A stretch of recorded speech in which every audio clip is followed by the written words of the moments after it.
अस्सलाम वालेकुम नाज़रीन, आप देख रहे हैं रोही एट 10 और मैं हूँ आयशा। क्या हाल है आपके? ठीक ठाक है तमाम मेरी बहनें। गला यार कुछ ख़राब है आवाज़ थोड़ी दब गई है मेरी। बहरहाल कैसी हैं आप लोग और तमाम मेरी बहनें और तमाम मेरी सहेलियाँ, गुड मॉर्निंग कहेंगे आपको और जनाब सुबह खैर कहेंगे। खूबसूरत कहते हैं ना, मॉर्निंग का आगाज़ हो गया और मज़े की बात है ये जो वीकेंड है। मैं जब आई तो मैं कह रही थी कि यार ये वीकेंड तो बहुत अच्छा गुजरा। अच्छा, काम के बाद यकीनन हर बंदा और हर बंदी यही कहेगी कि ये वीकेंड बहुत अच्छा गुजरा। और मैंने वो सारे काम जो मैंने पेंडिंग रखे हुए थे यकीनन ख़त्म किए और मैंने पढ़े नावल, खूब नावल पढ़े। और जैसे कि आपको पता है आजकल मुझे चस्का लग गया है वो जासूसी नावल पढ़ने का, और क्या बताऊँ बहुत ही मज़ा आया, खूब इंजॉय किया, सैर सपाटे भी किए। और आपसे भी पूछूंगी कि आपका वीकेंड कैसा गुजरा, क्या क्या किया आप लोगों ने, कहाँ कहाँ गए, क्योंकि बहुत सारे जगह पे माशाल्लाह महफ़िल मिलाद का इनकाद भी था, यकीनन आपने वो भी अटेंड किया होगा और खूब जनाब अजर व सवाब कमाया होगा। आगे चलेंगे और अपने प्रोग्राम की तरफ। और आज मैं कह दूँ तमाम अपनी बहनों को, वैसे तो आज सारे दिन मेरा ख्याल है 2 घंटे हम ब्यूटी पे ही बात करेंगे, क्योंकि आपकी खूबसूरती के हवाले से बात होगी, आपकी ग्रूमिंग के हवाले से बात होगी।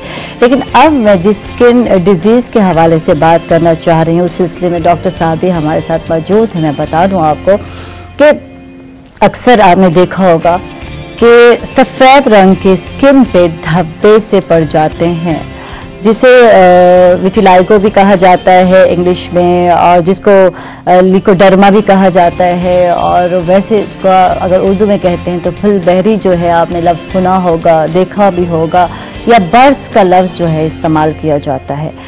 अच्छा, वैसे तो ये जब मैं पढ़ रही थी थोड़ा मैं भी सोच रही थी कि कुछ मुझे भी अवेयरनेस होनी चाहिए, कुछ रिसर्च कर रही थी। तो ये वो डिजीज़ है जो कि मतलब कि जानलेवा मर्ज़ नहीं है, लेकिन बात है खूबसूरती की। हर बंदा और बंदी जो है खूबसूरत दिखना चाहती है और हर बंदा चाहता है कि मेरी तारीफ़ हो, लेकिन जब स्किन पे आपके सफ़ेद रंग के धब्बे पड़ने शुरू हो जाते हैं, और मैं समझती हूँ ये एक तो सोशल स्टिग्मा है कि हर बंदा आपसे सवाल करता है, यार ये तुम्हारी स्किन पे क्या हो रहा है, ये क्या मसला है। और ना सिर्फ फैमिली वाले पूछते हैं, बल्कि आप जहाँ काम कर रहे होते हैं वहाँ आप सब लोग आपसे पूछ रहे होते हैं। तो वो जो बंदा या बंदी है वो एक नफ्सियाती मरीज़ बन के रह जाती है। तो आज हम इस मर्ज़ पे बात कर रहे हैं। और मैं जब सर्च कर रही तो मैं देख रही थी कि ये जो है जो मर्ज़ है या ये जो बीमारी है ये बहुत सारे उन लोगों को भी है जो कि नाउन पर्सनैलिटीज़ हैं दुनिया में, बहुत सारे लोग सेलिब्रिटीज़ हैं उनको भी है, लेकिन उन्होंने इसको खुले दिल से फेस किया। एक्सेप्टेंस है बात, उन लोगों ने इसको एक्सेप्ट किया। मैं देख रही थी विनी हार्लो हैं, कनेडियन जो है फैशन इंडस्ट्री से ताल्लुक़ रखती है शख्सियत, और उन्होंने अपने बहुत सारे इंटरव्यू में भी कहा कि मुझे इसका विक्टिम ना समझा जाए। मतलब उन्होंने इसको, और इसी के साथ उन्होंने बिल्कुल रैंप पे वॉक भी की, और टॉप फैशन मैं कहती हूँ कि फैशन मॉडल हैं वो, और उन्होंने इसके साथ चली। और बहुत सारे और लोग हैं, लेकिन उन्होंने कुछ मेकओवर का भी इस्तेमाल किया, लेकिन उन्होंने नहीं इस्तेमाल किया। और बहुत से नाउन पर्सनैलिटीज़ हैं जिनको ये मर्ज़ लाहक हुआ। अच्छा, इसके बारे में आम जो एक मिथ पाई जाती है, मैं ज़रूर डॉक्टर साहब से भी पूछना चाहूँगी, मैं अपने नाज़रीन से भी शेयर कर लूँ। हम लोग समझते हैं कि मछली खाई थी और उसके बाद दूध जो है वो मेन मसला जो है वो उसी से होता है। क्या ये हकीकत है या नहीं, सब कुछ जानेंगे। डॉक्टर सैयद फरहान शाह हमारे साथ, गुड मॉर्निंग कहेंगे, वेलकम कहेंगे, क्या हाल है? अस्सलाम वालेकुम। वालेकुम सलाम। कैसे हैं डॉक्टर साहब? जी अल्लाह का शुक्र, आप सुनाएं। आपका वीकेंड कैसे गुजरा? जी वीकेंड तो बस आपको पता है टीवी देखते हुए, मिलाद वगैरह अटेंड करते हुए। अच्छा जी हाँ, आप भी टीवी पे ज्यादा फोकस रहा होगा, अक्सर मर्द हज़रात यही कुछ करते हैं। जी, और तो जाहिर है कुछ वीकेंड के ऊपर और तो ज़्यादातर हाँ। कोई काम होता ही नहीं है। हाँ। तो इसी सिलसिले में सही। अच्छा, तो स्टार्ट करें इस डिजीज़ के हवाले से बताएंगे डॉक्टर साहब कि वाकई ये बीमारी है, क्या है जो सफ़ेद हो जाना स्किन का, क्या है फुलबेरी, कुछ बताएं। देखिए, अक्सर आयशा मैं आपको बताऊं कि लोगों के जहन में ये पहले तो कॉन्सेप्ट क्लियर करने की बात है कि ये एक बीमारी है। ठीक है। और पहली बात तो मैं आपको बताऊं, ये एक बीमारी नहीं, एक शिकायत है। शिकायत है? अच्छा। जी हाँ, इसको बीमारी हम तस्लीम नहीं करेंगे। बीमारी नहीं, एक शिकायत है। जिस तरह इंसान कोई काला होता है वो गोरा होना चाहता है, ठीक है। जो गोरा होता है वो मजीद और गोरा होना चाहता है। जिसके बाल नहीं होते वो कहते हैं काले हो जाएं, ठीक है, और बाल लंबे हो जाएं, ठीक है, घने हो जाएं, बिल्कुल इसी तरह घने हो जाएं। तो इसी तरह हर इंसान ये चाहता है कि मेरे जो व्हाइट पैचेस हैं वो कवर हो जाए। ठीक, ये कोई मेडिकल साइंस भी इसको बीमारी तस्लीम नहीं करती। ठीक है, मेडिकल साइंस भी यही कहती है कि एक शिकायत है। ठीक है। लेकिन हमारे माशरे के अंदर कुछ इस किस्म के लोग हैं कि और अवेयरनेस नहीं है लोगों के अंदर इतनी कि लोग व्हाइट पैचेस को समझते हैं एक बीमारी है, ये छूत का मर्ज है, हाथ लगाएंगे हाँ, लग जाएगा। ये चीज बड़ी जहन में आती है कि शायद ये हमें भी हो जाएगी। जी हाँ। दूसरी बात है यार, कोई भी व्हाइट पैचेस आपकी स्किन पे पड़ जाए तो थोड़े और लगते हैं, हमारी खूबसूरती में थोड़ी सी कमी आनी शुरू हो जाती है। तो लाजमी बात है, हर बंदा पूछता है, अपनी परवाह कम होती है लोगों को, दूसरों की परवाह ज्यादा। एग्जैक्टली ऐसे ही है। ये चीज बड़ी पाई जाती है। देखिए, लोगों को तनकीद करने वाली बात है। हाँ, तनकीद लोग दूसरों में बड़े आसानी से कर लेते हैं। हाँ। लेकिन अपने साथ भी बहुत सारे इश्यूज होते हैं, इंसान को वो हाईलाइट नहीं कर पाते हैं। अब किसी का कद छोटा है तो वो उस पर हाईलाइट नहीं करेगा वो उस बात को, लेकिन सामने वाले के अगर कोई व्हाइट पैचेस बन जाते हैं या वो उसका गंजपन है तो उसको ज्यादा हाईलाइट करता है। बिल्कुल। तो ये चीजें जो होती हैं हमारे माशरे में बहुत ज्यादा आम है। और दूसरी बात ये है कि ये बीमारी अल्हम्दुलिल्लाह रिकवरी पे हो सकती है, इसका ट्रीटमेंट मौजूद है। ठीक है। अव्वल तो ये गलतफहमी दूर करने की बात है कि इस बीमारी का कोई इलाज मुमकिन है। अच्छा, पहले तो हम वजूहात पे जाएंगे, इसकी रीजन क्या है, क्यों ये होती है ये पैचेस। अक्सर पैचेस होते हैं तो हम कहते हैं यार कैल्शियम की कमी नजर आ रही है, शुरू में ऐसा ही पिगमेंट स्टार्ट है स्किन पे जो है। देखिए, मैं आपको बताऊं इसके होने की 4 रीजन होती हैं। सबसे पहली रीजन जो है लोगों का कॉमन स्टेटमेंट है कि जी मछली खा के दूध पी ले। हाँ, तो आप उसकी वजह से ये प्रॉब्लम आ जाती है, कहते हैं अवॉइड करो। बिल्कुल ऐसे ही। देखिए, हर मछली खा के दूध पीने की वजह से ये प्रॉब्लम नहीं आती। एक खास किस्म की मछली होती है, अगर आप वो खा लें उसके बाद दूध, मिल्कशेक, आइसक्रीम, क्रीम, कुल्फी, दही, लस्सी, खोया, दूध से बनी हुई कोई भी प्रोडक्ट, ठीक है, डेयरी प्रोडक्ट आप कोई भी यूज करें तो कम से कम 1 घंटा और ज्यादा से ज्यादा 1 माह के अंदर आपकी स्किन के ऊपर व्हाइट पैचेस नमूदार हो सकते हैं।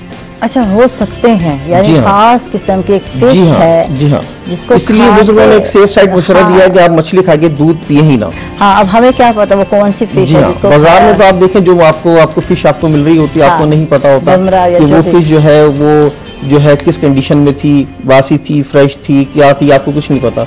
इसलिए बुजुर्गों ने एक सेफ साइड मशवरा दिया है कि आप मछली खा के दूध ना पिए। एक रीजन तो ये है। सेकंड रीजन ये है कि जी हमारे यहाँ फार्मी मुर्गी, फार्मी अंडे का बहुत ज्यादा इस्तेमाल है, और फार्मी अंडे, फार्मी मुर्गी की जो ग्रोथ आजकल हो रही है वो भी इसके बारे में भी आपको पता है। और तीसरी चीज जो है वो ये है antibiotic medicine. Antibiotic medicine, unbranded antibiotic medicine, ठीक, अनब्रांडेड एंटीबायोटिक मेडिसिन आप इस्तेमाल करते हैं वो, और वो आपकी इन्फेक्शन कर जाती है बॉडी के अंदर, आपकी जिगर में इन्फेक्शन कर जाती है, जिसका काम खून बनाना होता है। और खून में सबसे सेंसिटिव अमल, सबसे हसास अमल कलर पेमिटेशन का होता है। इंसान की जो बॉडी का कलर बन रहा होता है उसको हम कलर पेमिटेशन कहते हैं। वो डैमेज हो जाता है जिसकी वजह से ये स्किन के ऊपर व्हाइट दाग जो है नमूदार हो जाता है। सही। अच्छा, ये तो है वजूहात, और इलाज कराना चाहिए नहीं कराना चाहिए, कुछ देसी टोटके देख रही थी सोशल मीडिया पे, तो कुछ उसके हवाले से बताएं। देखिए, देसी टोटके मैं आपको वही आपसे अर्ज कर रहा था कि विटिलाइगो के पेशेंट्स जो होते हैं, यानी फुलबेरी यानी बर्स के जो पेशेंट्स होते हैं, अक्सर घरों में देसी टोटके इस्तेमाल करते हैं, और जब मतलूबा नताइज हासिल नहीं होते तो ये सोचते हैं ये बीमारी लाइलाज है। बिल्कुल। और माशरती रवैये से दिल बर्दाश्ता होकर लोग जहनी दबाव का शिकार हो जाते हैं और ये सोचने लगते हैं कि इसका इलाज वाकई मुमकिन नहीं, और कुछ लोग भी इस तरह की तनकीद करते हैं कि इसका इलाज मुमकिन नहीं, जबकि ये बहुत बड़ी गलतफहमी है। इसका इलाज अल्हम्दुलिल्लाह मुमकिन है, और क्या कहते हैं, एक टाइम होता है, इस टाइम से पहले आप करवा लें ट्रीटमेंट। अगर ये होता है कि 90%, 80% या 100% कवर हो जाता है, पूरा जिस्म वाइट हो जाता है, उसमें थोड़ी सी मुश्किल होती है। शुरू के अंदर आप उसको रोक ले वो ज्यादा बेहतर है। ठीक है। अच्छा, रोका जा सकता है? जी बिल्कुल, रोका भी जा सकता है, ओरिजिनल स्किन कलर भी वापस आ सकती है। ठीक है। अच्छा, वो कैसे मुमकिन है वो भी जानेंगे। और जैसे कि हम बात कर रहे थे कि लोगों को अक्सर शिकायत होती है, बल्कि डर होता है कि अगर किसी को ये मर्ज है, मर्ज तो आप कहते हैं कि इसको नहीं कह सकते, स्किन डिजीज को, तो कोई छुएगा या हाथ लगाएगा, यार इससे दूर रहो, ये हमें भी छोटी बीमारी समझी जाती है। ये चीज भी तो निकालनी बहुत जरूरी है लोगों के जहन में से कि ये छोटी बीमारी नहीं है। ऐसा देखिए, लोगों को ये अवेयरनेस की बात है। ये पाकिस्तान समेत आप चंद ममालिक ऐसे कह लें, आप इंडिया हो गया, पाकिस्तान हो गया, बांग्लादेश हो गया, ये चंद ममालिक ऐसे हैं कि यहाँ पे ये चीज़ बहुत ज़्यादा जो है काउंट की जाती है। लोग कहते हैं कि जी उड़ के लग सकती है, छू के लग सकती है। ना ये उड़ के लगती है, ना ये छू के लगती है। देखिए, मेडिकल साइंस भी इसको बीमारी तस्लीम नहीं करती। बीमारी होने के लिए 4 रीज़न आपके पास होने चाहिए। अगर वो 4 रीजन में से कोई एक रीजन भी हो तो मेडिकल साइंस कहती है ये बीमारी है। अगर जिसको ये प्रॉब्लम है, विटिलिगो जिसको ये प्रॉब्लम है, उसको व्हाइट पैचेस के अंदर पेन हो रही हो, तकलीफ हो रही हो, तो मेडिकल साइंस कहती है ये बीमारी है। अच्छा, ये भी है? जी हाँ, खुजली भी हो सकती है? मैं वही आपसे अर्ज कर रहा हूँ कि व्हाइट पैचेस के अंदर अगर कोई पेन हो तो मेडिकल साइंस कहती है ये बीमारी है, एक पेनफुल डिजीज हो गई है। ये बीमारी उड़ के या छू के लगे तो ये बीमारी है, ना ये उड़ के लगती है ना ये छू के लगती है। इस डिजीज के अंदर अगर आपको पूरे मुदाखरत आपकी खत्म हो जाए, यानी उठने बैठने की सलाहियत, जिस तरह बुखार हो जाता है, इंसान बेड पे आ जाता है, चलने फिरने से कासिर हो जाता है, खाना नहीं खाता, तो इसमें इस तरह का भी सिलसिला नहीं है। ठीक है, ना ये उड़ के लगती है ना ये छू के लगती है, ना इसके अंदर क्या कहते हैं कोई ऐसे सिलसिला होता है कि जी आप बोलेंगे जी आपको तौलिया कोई और इस्तेमाल कर ले, इसके तौलिया आप इस्तेमाल कर लेंगे, आप और इस्तेमाल कर लें, तो ये सिलसिला भी होता है। ये लोग भी लोगों के अंदर है कि ये चीज की जी ऐसा तो नहीं है कि जी इसके हाथ की कोई चीज लेके खा लेंगे तो हमें ये प्रॉब्लम हो जाएगी। बिल्कुल, तो ये चीज भी है, लोगों में अवेयरनेस नहीं है, जबकि ऐसा सिलसिला नहीं है। अच्छा, इसकी अक़साम भी है कुछ? देखिए, इसकी अक़साम जो होती है, 2 अक़साम होती है इसकी नॉर्मली, एक खून वाली होती है, एक पानी वाली होती है। ठीक है, खून वाली जो होती है, अगर आपकी उंगली पर, एग्जांपल मैं आपको दे रहा हूँ कि आपकी एक उंगली पे व्हाइट पैचेस बनता है और वो व्हाइट पैचेस आप 40 साल तक आपकी उंगली पे रह जाता है। अच्छा, 40 साल तक आपकी डॉट्स आपके स्किन के ऊपर रह जाता है, तो वो जो है वो पानी वाले दाग बन जाता है, जिसमें पिगमेंटेशन हो नहीं सकती, कलर पिगमेंटेशन हो नहीं सकती, पिगमेंटेशन जिसको हम कहते हैं, एक्टिव नहीं हो सकती। तो ये 2 ही किस्म की होती है, खून वाली, एक जो है पानी वाली। लेकिन जो फर्स्ट स्टेज होती है वो खून वाली ही होती है, और खून वाली 40 साल तक आपकी बॉडी के अंदर आप इलाज करवा सकते हैं। अगर आज आपके कोई दाग हुए तो 40 साल तक आप उसका ट्रीटमेंट लेकर करवा सकते हैं। ठीक है, ठीक है, यानी खून में भी हो सकता है और पानी में भी हो सकता है। ठीक है, ठीक है जी। हम अपना सेगमेंट जी बिल्कुल वेदर जो है ऐड करते हैं और चलते हैं, जानते हैं आज का मौसम।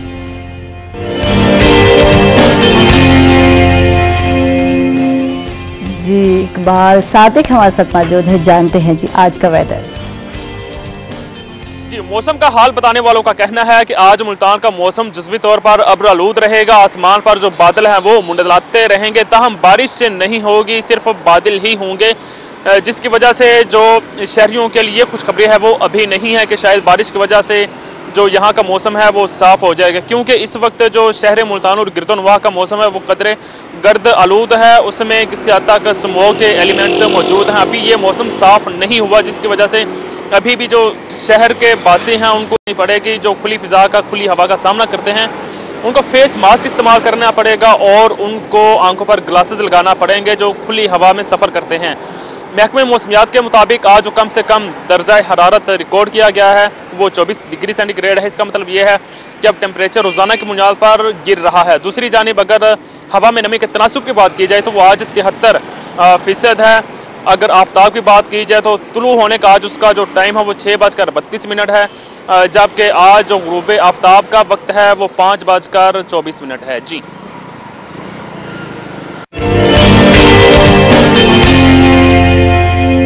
सादिक, और शुक्रिया कहेंगे इकबाल सादिक का, और बहुत अच्छा लगा जान के कि मौसम जो है अभी थोड़ा सा ठंड तो हो गई है, मज़े का हो गया और मौसम के साथ इंजॉयमेंट में इजाफा हो गया। अच्छा, हमारे साथ तो बिल्कुल न्यूज़ सेक्शन से कोई भी नहीं था, सुबह से मैं इंतज़ार कर रही थी, यार आज न्यूज़ नहीं है, यार आज न्यूज़ नहीं है, क्योंकि न्यूज़ जाने बगैर मैं कहती हूँ हमारे तो चाय हजम नहीं होती। जमशेद रजवानी साहब आ चुके हैं, एडिटर न्यूज़ आ चुकी हैं, इनको वेलकम कहेंगे, खुश आमदेद, गुड मॉर्निंग। गुड मॉर्निंग, कैसे हैं? अभी तक तो ठीक था। वीकेंड कैसे गुजरा? तो जोश होना चाहिए यार, जोश तो जरूरी है के हवाले से। बिल्कुल, हमें जाहिर है कि पूरी कवरेज, न्यूज़ कवरेज को मेंटेन करना था और एक मैराथन थी जो मुसलसल हमने सारा दिन बगैर किसी वक्फे के जारी रखी। काम दिन रात करे हम काम, वो वाला हाल हो गया। पहले भी यही हाल था, अब भी यही हाल है। अच्छा, अब भी यही हाल है, यानी कोई अहम अगर आ गया, तकरीब आ गई या मौका आ गया तो फिर उसको कवरेज करना है, कोई छुट्टी नहीं है, कोई एंजॉयमेंट नहीं है और अपनी ड्यूटी जो है सर अंजाम देनी। जब भी आप टीवी जर्नलिज्म करते हैं, हाँ, उसमें जब आप समझते हैं कि आज ईद है, हाँ, अब ये छुट्टी है, उस दिन हमारी रूटीन बढ़ जाती है काम की। हमें उस दिन ज़्यादा काम करना होता है, ज़्यादा कवरेज करनी होती है, ज़्यादा तफसीली कवरेज करनी होती है, लोग ईद की नमाज पढ़ने जा रहे होते हैं तो हमें उसकी ईद की नमाज की कवरेज करनी होती है। तो सो इसी तरीके से इस ईद मिलादुन्नबी के हवाले से भी जो लोग खुशियां मना रहे थे घर में भी या घर से बाहर, और जितने जलसे जुलूस थे, रैलीज थी, मिलाद थे, सब को हमने मैक्सिमम मुल्तान में और पूरे जनूबी पंजाब में कवर किया। अच्छा, आप लोग बोर नहीं होते? इसका मतलब ये हम लोग अक्सर छुट्टियों में कहते हैं यार क्या करें आज, क्या प्लान करें यार आज, तो आप लोग तो सारा एंजॉयमेंट लगी रहती है यार, बोरियत तो होती नहीं है। हमारा जो ज़ाहिर है सिटी न्यूज़ नेटवर्क का और रोही का कि लोगों को अपडेट रखें और अपने इलाके के बारे में, उनके लोगों के बारे में, और वहाँ जो भी सरगर्मी हो रही है वो स्क्रीन पे दिखाएं। ठीक है, तो जाहिर उसकी खुशी लगी रहती है। वाह जी वाह, जबरदस्त जबरदस्त, इसीलिए एनर्जेटिक नजर आ रहे हैं ना, या नजर आ रहे हैं माशाल्लाह माशाल्लाह। अच्छा, मैच मैंने नहीं देखा, लेकिन सारी जो है सारी हकाइक जो है वो आपसे जानेंगे। पाकिस्तान का मुकाबला ऑस्ट्रेलिया रहा, T20 सीरीज रहा, खत्म नहीं हुआ तो आपको सीरीज हारने इसको 2-3 दिन बाद इसको बहस कर हमने के कहा, हमने निकाला, दिल ताज़ा कर लेते हैं। आज सुबह सुबह यही था, मैंने कहा मैंने नहीं, हमने देखा, मैंने तो एंजॉय किया था, हमने कहा आयशा देख रहा था, तुमने क्यों नहीं देखा? तो हार गए हम, 2 जीत के मैच और 1 ड्रॉ हो गया, वही ऑस्ट्रेलिया जीता। हम कहाँ रहे, कहाँ गए, तो बताए हमें। हम तो कुछ भी नहीं है। देखें, एक तब्दीली आई है। मेरा ख्याल है कि पाकिस्तान क्रिकेट बोर्ड में पहली दफ़ा वज़ीर आज़म इमरान खान जो चाहते थे उसके मुताबिक एक सेटअप बना है। उसके मुताबिक जो चीज़ चीफ सेलेक्टर ज़ाहिर बने हैं, मिसबाउल हक हैं, वो चीफ कोच भी हैं, और उन्हें पूरा अख्तियार दिया गया तो टीम को सिलेक्ट करें, बनाएं, चीज़ें करें। और फिर जो टीम सिलेक्ट की गई उसका पहला टूर एक ऑस्ट्रेलिया, जहाँ पे हर पाकिस्तानी टीम जब भी गई है वो डरी है कि जी इतनी फास्ट विकेटें होंगी, पर्थ का ग्राउंड होगा तो पता नहीं क्या होगा। हमेशा हमेशा इस के साथ जाते हैं पाकिस्तान की टीम, क्योंकि पाकिस्तान की बड़े सगीर में जो विकेट्स होती हैं वो इतनी फास्ट नहीं होती और जंपिंग जितनी वहाँ होती है। तो इसलिए इनके यहाँ होता है कि तो वैसे स्पीड होती है, लेकिन वहाँ जब और स्पीड बढ़ जाती है तो हमारा जो है मोराल, अगरचे पाकिस्तान वर्ल्ड कप 92 का वर्ल्ड कप इमरान खान साहब की क़यादत में जीता, उसी जगह ऑस्ट्रेलिया में हुआ। लेकिन एक होता है जो मैं आपसे बात कर रहा था, 92 को ज़माना हो गया। हाँ, किस्मत थी इमरान खान साहब के उसमें थी, और पाकिस्तान ने वर्ल्ड कप जीतना था तो ऑस्ट्रेलिया में ही जीत के आ गए। और वही हुआ, टीम गई और पहले 3 T20 में से एक में बारिश हो गई, नहीं तो वो भी हार जाते, बाकी 2 हार गए। और आपने कहा कि हार नहीं तो 3-0 से हारते, अब 2-0 से हारे। तो अब कसूर किसका है? हर कोई अब इसमें जो कैप्टन भी हमेशा चाहता नहीं कि ये नया कैप्टन रखा बाबर आजम, तो ये अक्सर यही होता है। कैप्टन बेचारा, हालांकि परफॉर्मेंस ओवरऑल होती है, तमाम खिलाड़ियों की होती है, लेकिन हमेशा जो बर्डन है वो कैप्टन पे होता है। ये आपने नोट किया? देखिए, उस क्रेडिट भी उसका होता है ना, क्रेडिट उसको जा रहा है, तो मनफी चीजें होती हैं वो भी लूज कर जाते हैं। वैसे एक मुहावरा है ना कि उसने कहा जब भी कामयाबी होती है तो कामयाबी के हजारों बाप होते हैं और नाकामी यतीम होती है। तो ये नाकामी पर इसलिए अब हम सब मुसलसल नाकामी पर कोई उनको पूछे, वो हम हर किसी को जिम्मेदार ठहरा रहे हैं और कोई रिस्पॉन्सिबल नहीं होता। अगर जीत जाते तो उनको देखा हमने दुआएं की थी, अब इस तरह के हम अपनी दुआओं को ले लेते कि जी वो कहते हैं मुसाइक किया। लेकिन बहरहाल बाबर आजम ने पहला उनके जिम्मे ये जिम्मेदारी थी। ठीक है, ये नहीं कहना चाहिए, उनकी अपनी परफॉर्मेंस बहुत अच्छी। अच्छा, उनकी अपनी साथी परफॉर्मेंस, लेकिन जो टीम की परफॉर्मेंस है वो इतनी क्या अच्छी बिल्कुल भी नहीं रही।